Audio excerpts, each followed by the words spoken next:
Assalamualaikum warahmatullahi wabarakatuh. Alhamdulillahilladzi hadana lihaza wa ma kunna linahtadiya laula an hadana Allah. Allahumma salli ala sayyidina Muhammad wa ala ali sayyidina Muhammad wa ba'du. Saudara-saudaraku, keluarga besar Pesantren Terpadu Darul Quran Mulia, para ustaz dan ustazah, para santri putra dan putri, para orang tua, dan semuanya, semoga Allah Subhanahu wa ta'ala melindungi kita selalu dan melimpahkan rahmat dan hidayahnya kepada kita semua. Dan semoga COVID-19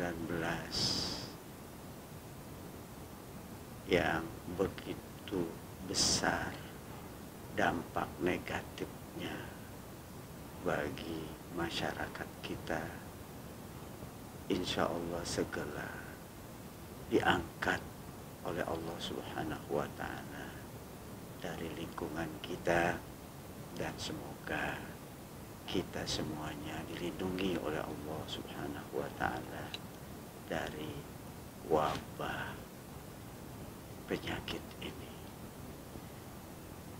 Saudara-saudaraku yang dirahmati Allah, kita lanjutkan kajian kita tentang surat Al-Baqarah. Pada waktu yang lalu kita sudah sampai ke ayat 53. Dan kita lanjutkan sekarang ke ayat 54. Ayat itu berbunyi, A'udzubillahi minasyaitonirrajim. Bismillahirrahmanirrahim. Wa idh qala Musa liqaumihi ya qaumi innakum zalamtum anfusakum bittikhazikumul ijla fatubu ila bari'ikum faqtulu anfusakum dzalikum khairun lakum inda bari'ikum fataba alaikum innahu huwa tawwabur rahim.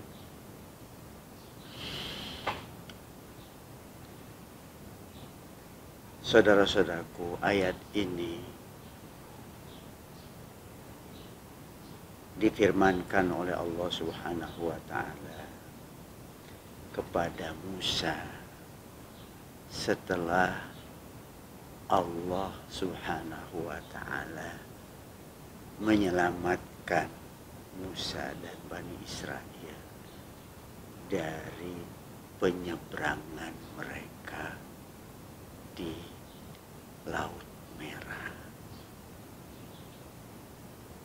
Kita terjemahkan dulu secara harfiah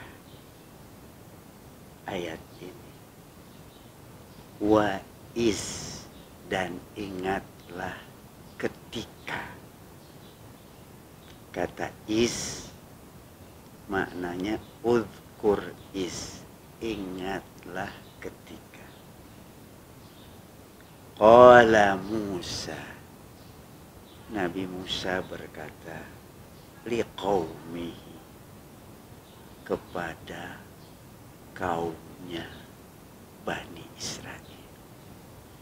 Kata qala itu mutaadi dengan li. Qala Musa liqaumihi.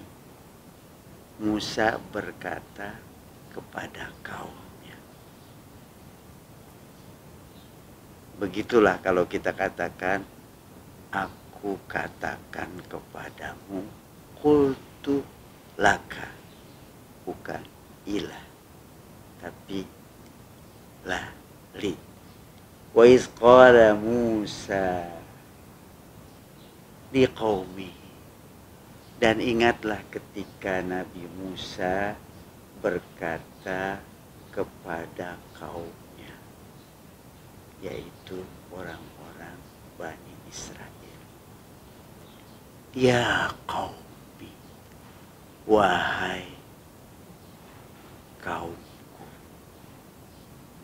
innakum zalamtum anfusakum, innakum sesungguhnya kalian, zalamtum anfusakum, menzolimi diri kalian sendiri, bittikhazikumul ijla, dengan menjadikan anak sapi sebagai sesembahan. Bittikhazikumul ijla, dengan menjadikan anak sapi ijl sebagai sesembahan, sebagai Tuhan. Fatubu ila bari'ikum, fatubu maka bertobatlah, ila bari'ikum, kepada Allah pencipta kamu. Bari, pencipta. Fatubu ila bari'ikum, maka bertobatlah kepada Allah pencipta kamu. Faqtulu anfusakum, maka bunuhlah diri kamu. Maksudnya Allah memerintahkan kepada orang-orang Bani Israel yang tidak menyembah anak sapi agar membunuh mereka yang menyembahnya. Mereka itu, orang-orang Bani Israel itu, ya, dikatakan faqtulu anfusakum, maka bunuhlah dirimu. Maksudnya sebagian kamu yang tidak menyembah anak sapi membunuh mereka yang menyembahnya. Faqtulu anfusakum, maka bunuhlah diri kamu. Zalikum khairul lakum, yang demikian itu lebih baik bagi kamu.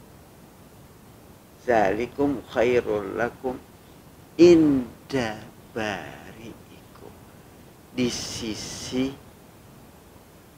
Tuhanmu yang menciptakan kamu, di sisi Allah subhanahu wa ta'ala. Fataba alaikum, maka Allah menerima taubat. Fataba, maka Allah dia menerima taubat alaikum. Innahu huwat tawwabur rahim, sesungguhnya dia maha penerima taubat. Tawwab, maha menerima taubat. Rahim, maha penyayang. Kita ulangi kembali terjemahan ayat 54 tadi. Wa iz qala Musa liqaumihi, dan ingatlah ketika Nabi Musa mengatakan kepada kaumnya, pengikutnya, ya qaumi innakum zalamtum anfusakum, wahai kaumku, wahai pengikutku, sesungguhnya kamu telah menzolimi dirimu sendiri.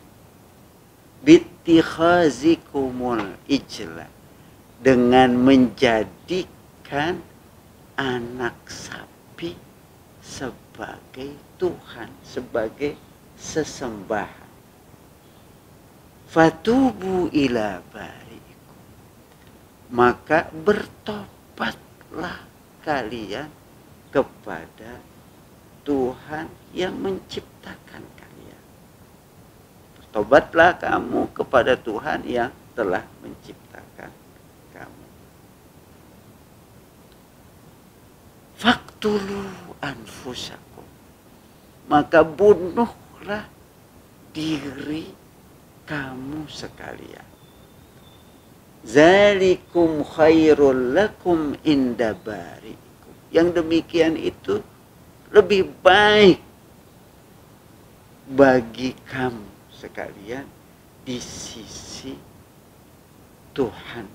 Inda bari'ikum fataba alaikum, maka Allah subhanahu wa ta'ala menerima taubat kamu.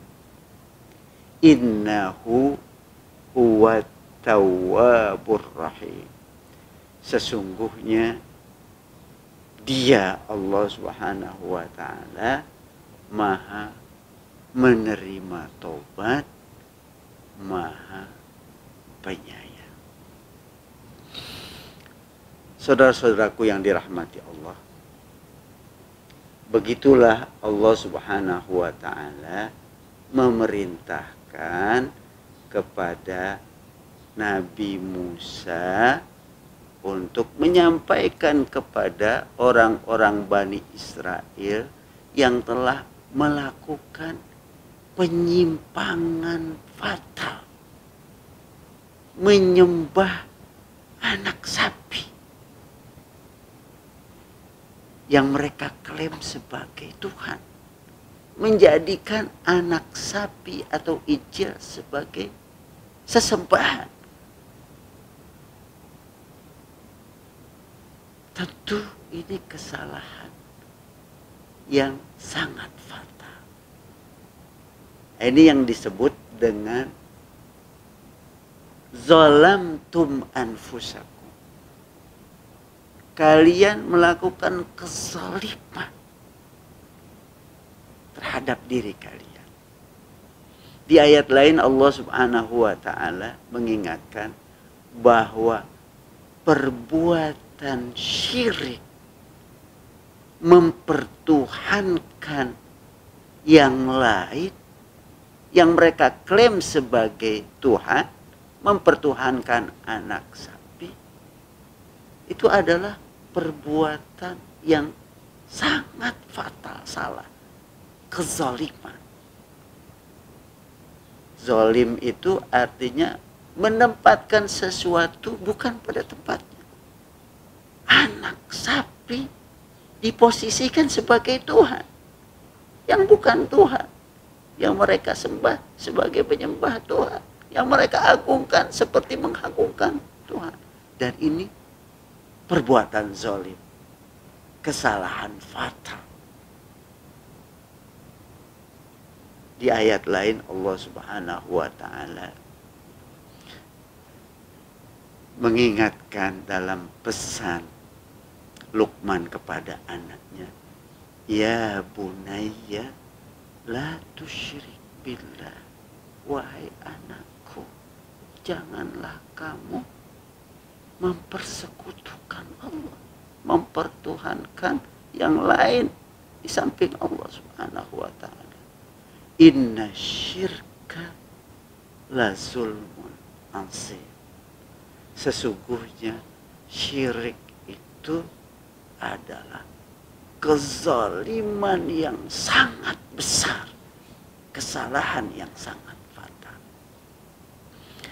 Karenanya ketika mereka telah melakukan kesalahan yang sangat fatal, menjadikan anak sapi atau ijil sebagai sesembahan, mereka mempersekutukan Allah dengan menyembah anak sapi, maka kesalahan fatal ini harus dirubah. Kata Allah Subhanahu wa taala, "Fatubu ila bari'ikum." Bertobatlah kamu kepada Tuhanmu. Taubat itu artinya kembali. Kembalilah kamu kepada penciptamu, kepada Allah Subhanahu wa taala. Jangan menyembah anak sapi. Kembalilah untuk beribadah kepada Allah Subhanahu wa taala. Dan Allah Subhanahu wa taala menjelaskan cara bertobat kepada Bani Israel yang telah melakukan kesalahan itu dengan faktulu anfusakum. Maka bunuhlah kalian. Maksudnya bunuhlah orang-orang yang tidak menyembah anak sapi itu, agar membunuh mereka yang melakukan kezaliman, kemusyrikan, menyembah anak sapi itu. Fataba alaikum. Niscaya Allah menerima taubat kalian. Begitu Allah Subhanahu wa taala memberikan tuntunan kepada mereka yang telah melakukan kesalahan fatal, cara bertobatnya dengan membunuh mereka yang menyembah berhala, yang dilakukan oleh mereka yang tidak menyembah berhala, tidak menyembah anak sapi.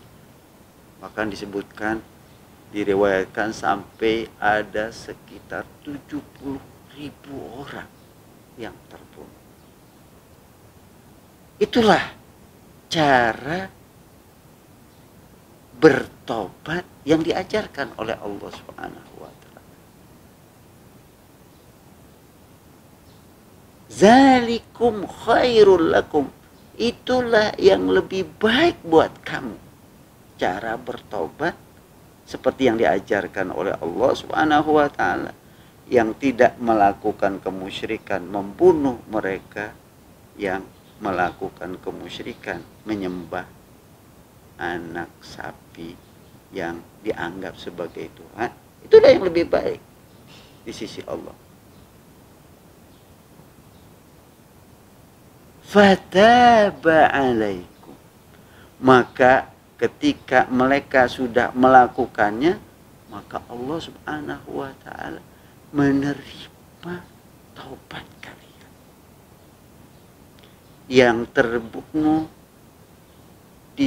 terbunuh dinilai sebagai syahid, diterima taubatnya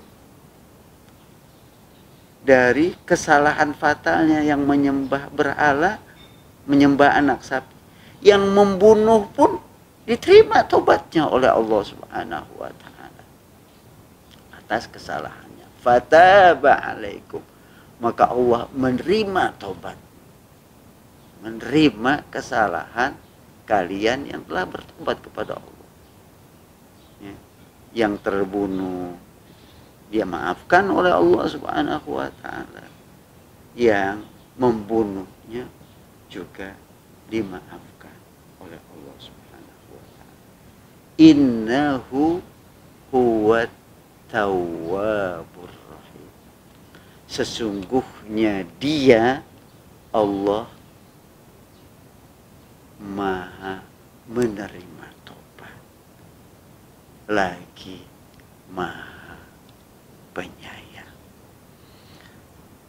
Itu terjemahan dan penjelasan dari ayat 54. Saudara-saudaraku yang dirahmati Allah, keluarga besar Darul Quran Mulia rahimakumullah, dari ayat 54 yang barusan kita terjemahkan dan kita jelaskan, ada beberapa pelajaran yang bisa kita petik, kita ambil. Yang pertama dari kata wa'is, dan ingatlah. Dalam tafsiran disebutkan wazkur iz, ingatlah ketika. Kita diperintahkan untuk mengingat peristiwa itu. Ketika Musa mengatakan kepada kaumnya yang telah melakukan kesalahan fatal menyembah anak sapi sebagai Tuhan, ya, lalu diberikan arahan oleh Musa kepada mereka, ya, agar mereka bertobat. Kata ingatlah ketika, sekalipun peristiwa ini sudah sangat jauh dari kehidupan kita, peristiwa lampau yang jauh di zaman Musa, tapi ketika diingatkan dengan kata ingatlah ketika, seakan-akan peristiwa itu hadir dalam ingatan kita, sehingga kita bisa mengambil ibrah dan pelajarannya dari peristiwa lampau, kesalahan fatal Bani Israel yang melakukan penyembahan anak sapi, dan Allah Subhanahu wa Ta'ala memerintahkan mereka, mengajarkan mereka untuk bertobat dengan cara yang tidak menyembah anak sapi, membunuh mereka yang melakukan kesalahan fatal itu. Itu pelajaran yang bisa kita petik dari kata is, bahwa peristiwa yang sudah lama, ya, ketika Allah katakan ingatlah ketika, maka seakan-akan peristiwa itu hadir dalam ingatan kita, dalam pikiran kita, sehingga kita bisa mencerna pesannya, kita bisa mengambil ibrah dan pelajaran. Pelajaran yang kedua yang bisa kita petik, qala Musa liqaumi, qala Musa liqaumi. Ingatlah ketika Nabi Musa mengatakan kepada kaumnya. Begitulah dahulu Allah Subhanahu wa Ta'ala mewajibkan kepada Musa untuk menyampaikan dakwah kepada kaumnya, kepada Bani Israel, di qaumihi. Begitulah efektifnya dakwah. Ketika dakwah itu disampaikan kepada kaumnya, kepada masyarakatnya. Seseorang yang merupakan bagian dari kaum itu tentu mengenal betul tentang kaumnya. Dan kaum itu juga mengenal betul tentang dai yang mendakwakan, sebab dia bagian dari kaumnya. Nah, ini pelajaran yang kedua. Kalau dahulu Allah Subhanahu wa Ta'ala selalu mengatakan bahwa Rasul itu diutus kepada kaumnya, karena Rasul itu yang paling tahu tentang kaumnya. Sehingga dialah yang tahu bagaimana cara untuk meluruskan penyimpangan-penyimpangan pada kaumnya. Nah, begitulah asas prinsip dalam dakwah. Hendaknya dakwah itu kita sampaikan kepada kaum kita, kepada golongan kita, kepada orang-orang yang dekat dengan kita, orang-orang yang kita tahu tentang problematikanya, kecenderungannya, dan dia juga tahu tentang kita, sehingga dakwah yang disampaikan kepada kaum itu akan lebih efektif. Taubahnya seperti seorang dokter ketika dia akan mengobati pasiennya. Kan dia tanyakan dulu apa keluhannya. Ya.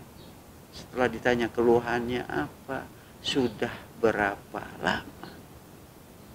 Ya. Sehingga diketahui betul bahwa penyakit itu apakah kronis atau tidak.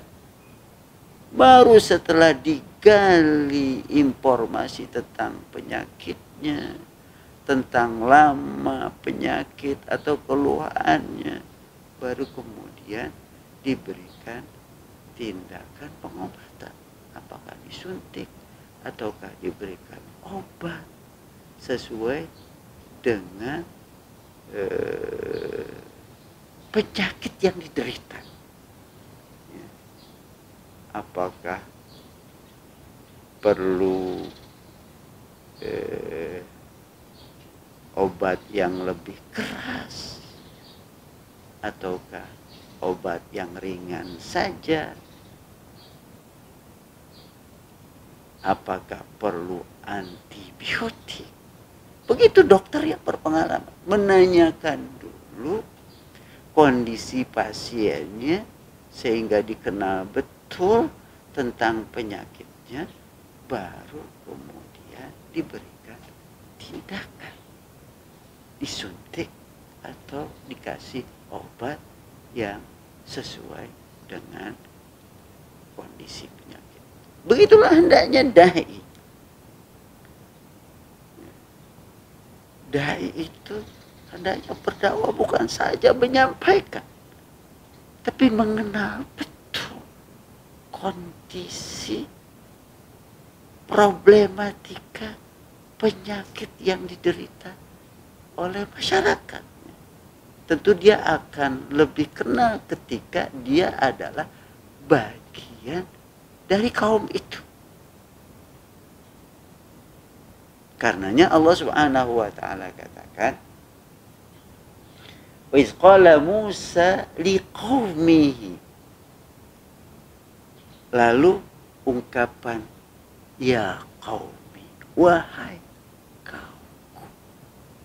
Ungkapan Musa bahwa masyarakat itu diakui oleh Musa, wahai saudara-saudaraku.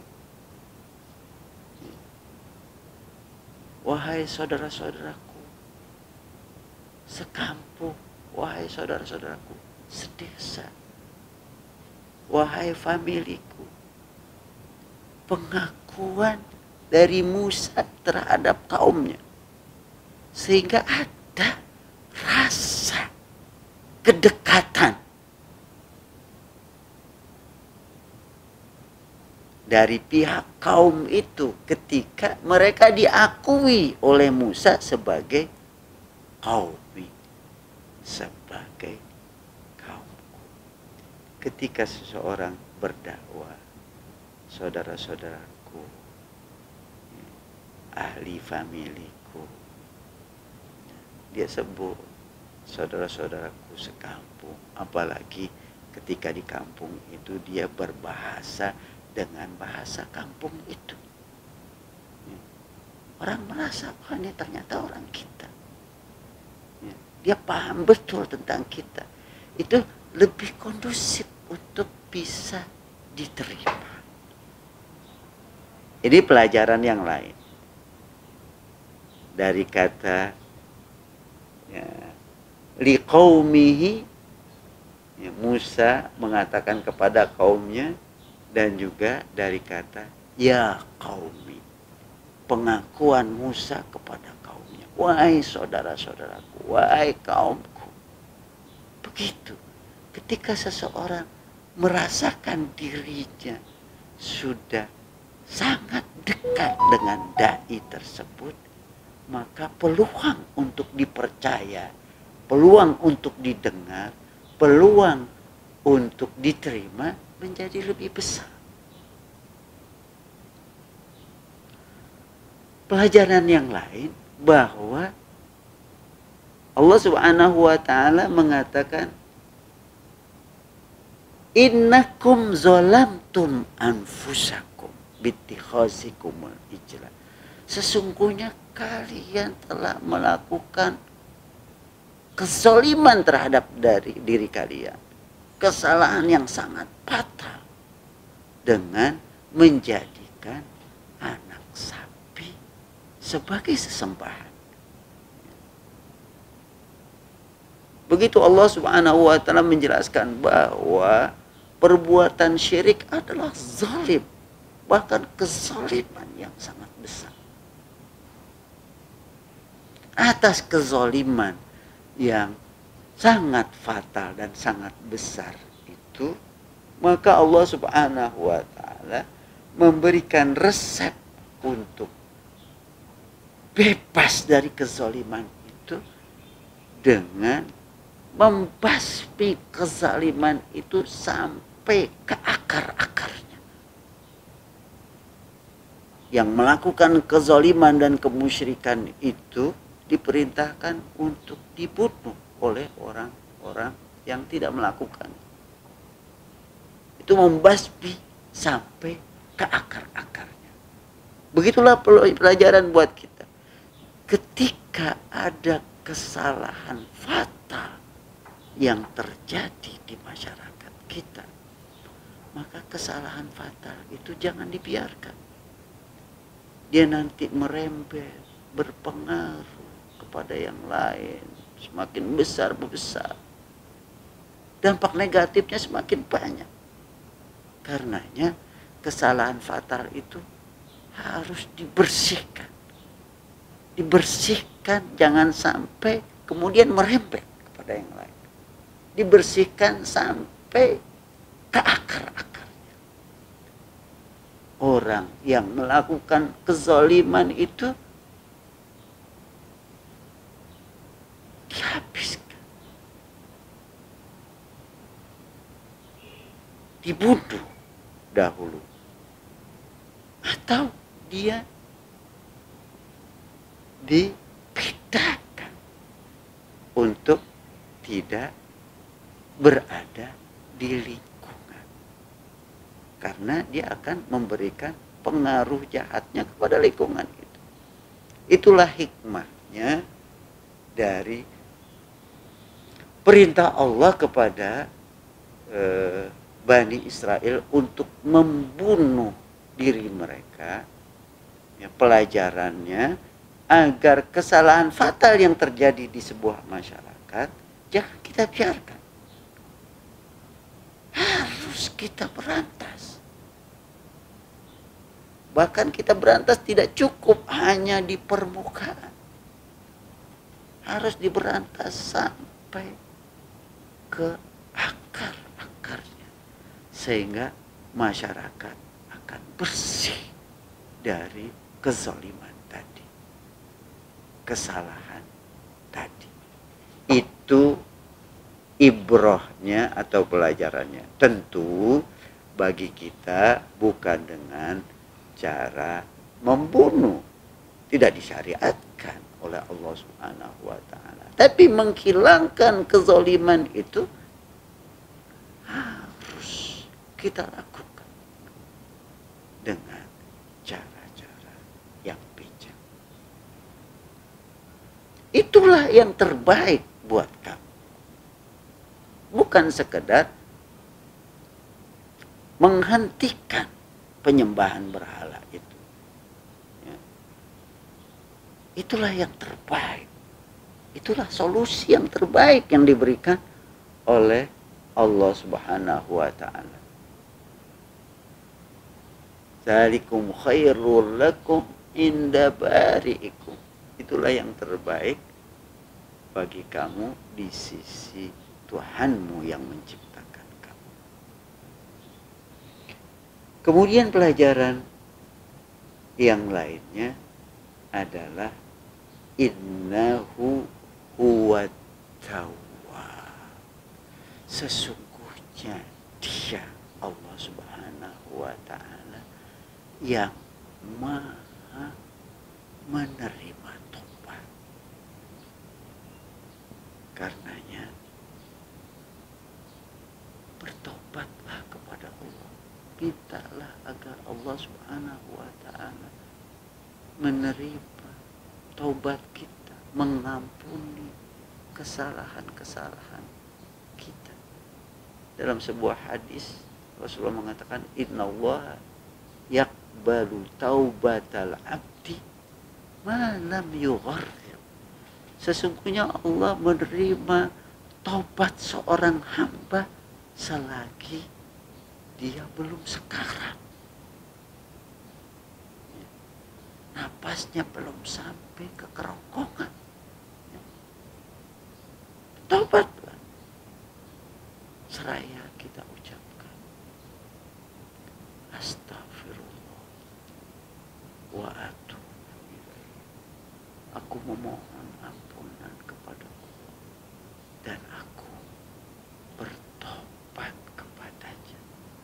Rasulullah Shallallahu Alaihi Wasallam saja yang maksum memberikan keteladanan kepada kita.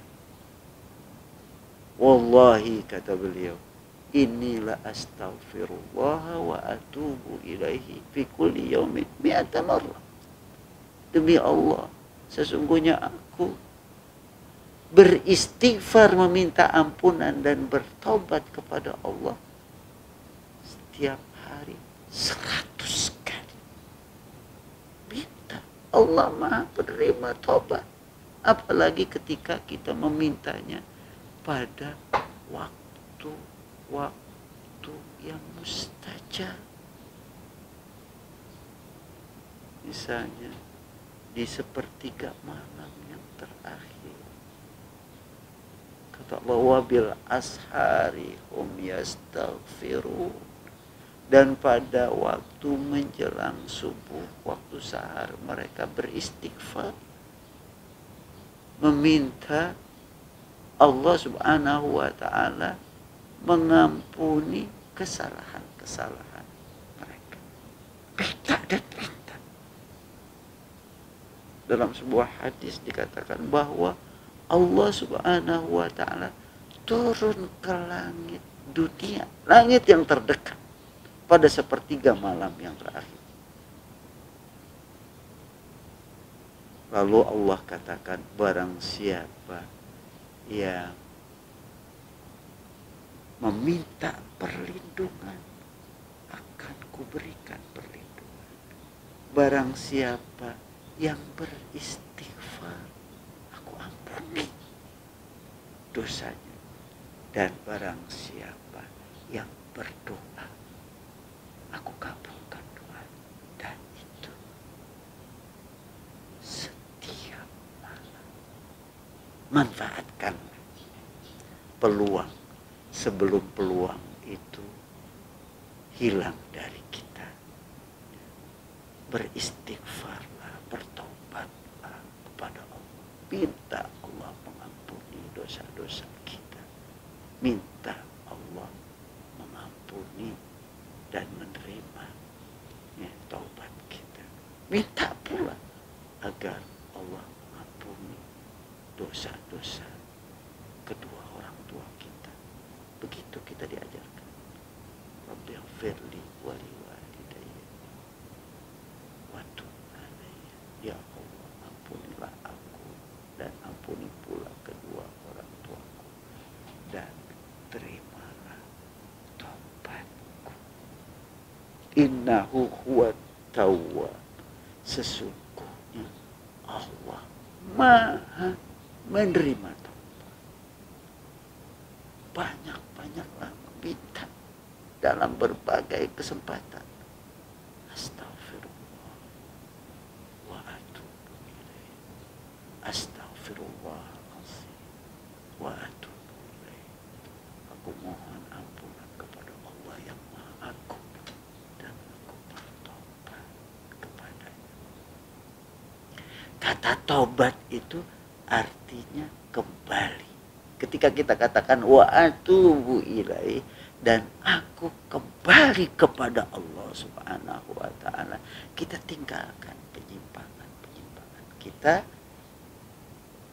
tinggalkan kesalahan-kesalahan kita yang menjauh dari Allah Subhanahu wa ta'ala, dan kita nyatakan wa atubu ilaih, aku kembali kepadanya, kembali kepada Allah Subhanahu wa ta'ala, kembali taat dan setia kepada Allah Subhanahu wa ta'ala.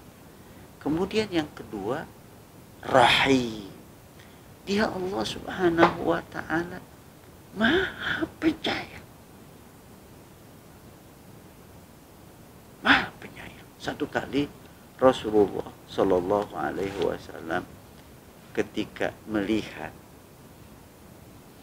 ada seorang ibu yang nekat untuk merebut anaknya yang diambil oleh musuh, lalu ditariklah anaknya itu sementara dipegangi oleh musuh. Ketika direbut sampai putus tangan anak itu, ya, ditarik begitu kuat, begitu sayangnya sang ibu kepada anaknya.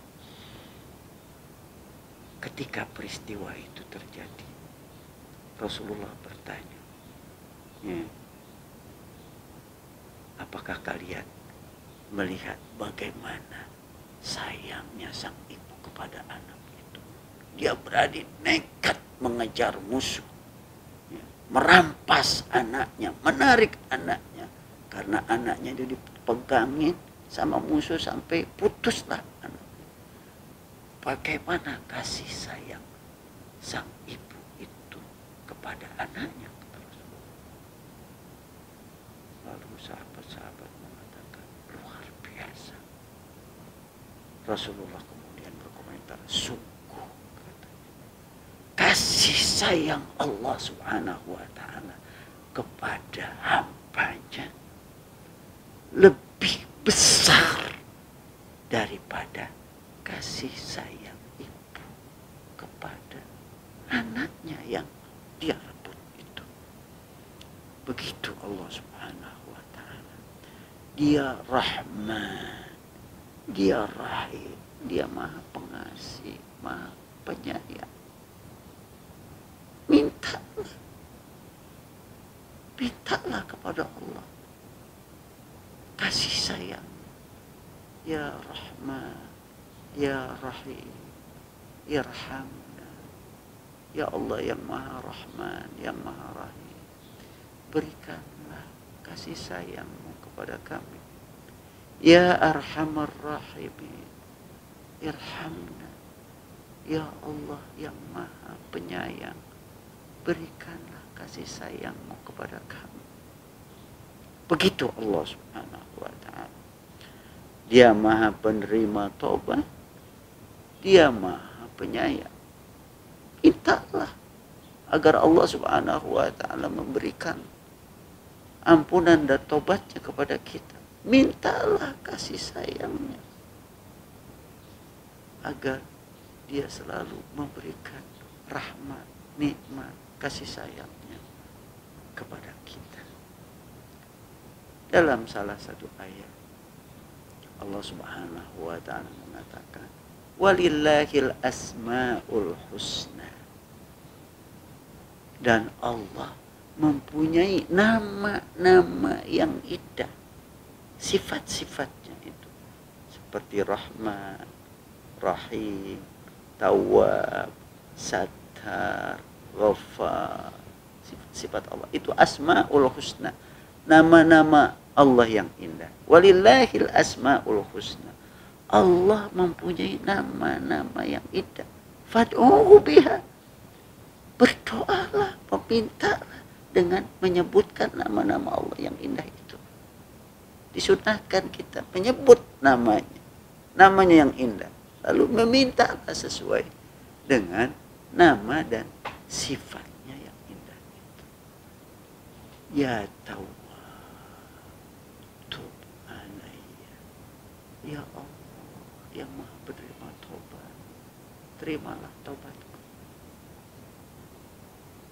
Ya Sattar, ya Allah yang maha menutupi, ustur uyubana wa auratina wa zunubana. Tutupilah aib kami, kekurangan kami, dosa-dosa kami.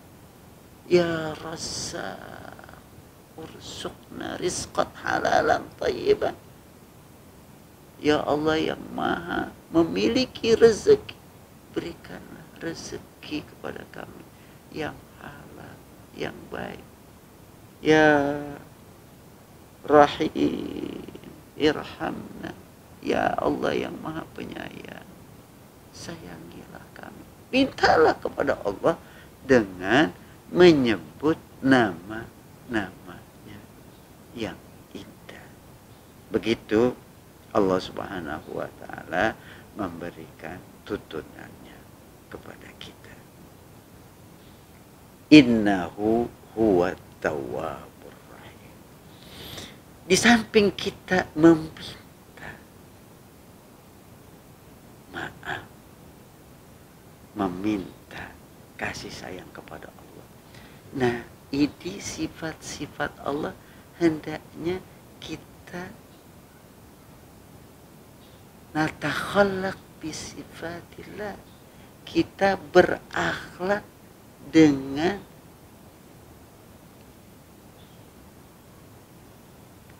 meneladani sifat-sifat ini sesuai dengan kemampuan kita. Allah maha menerima taubat. Kita bertobat, meminta maaf. Kita pun suka memaafkan, mengampuni kesalahan orang lain, memaafkan. Allahumma innaka afuwun tuhibbul afwa fa'fu anna. Ya Allah, Engkau maha pemaaf, suka memaafkan, maafkanlah aku. Hendaknya kita teladani sifat-sifat ini. Memaafkan, menyayangi. Allah maha penyayang. Kita teladani sifat ini untuk menyayangi. Irhamu man fil ardi yarhamkum man fis sama. Sayangilah orang yang ada di muka bumi ini, niscaya yang di atas Allah Subhanahu wa ta'ala akan menyayangi kamu. Nah, kita di samping meminta kepada Allah dengan menyebutkan nama-nama Allah yang indah, kita juga perlu meneladani, menghadirkan sifat-sifat tersebut pada diri kita. Sifat penyayang, sifat pengasih,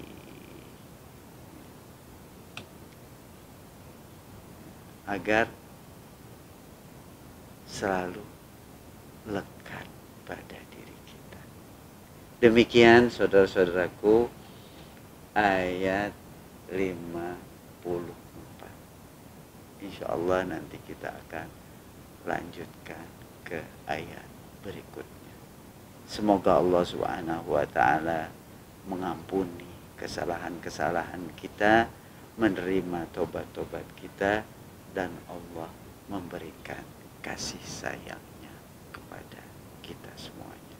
Subhanakallahumma wa bihamdika asyhadu an la ilaha illa anta astaghfiruka wa atubu ilaik. Assalamualaikum warahmatullahi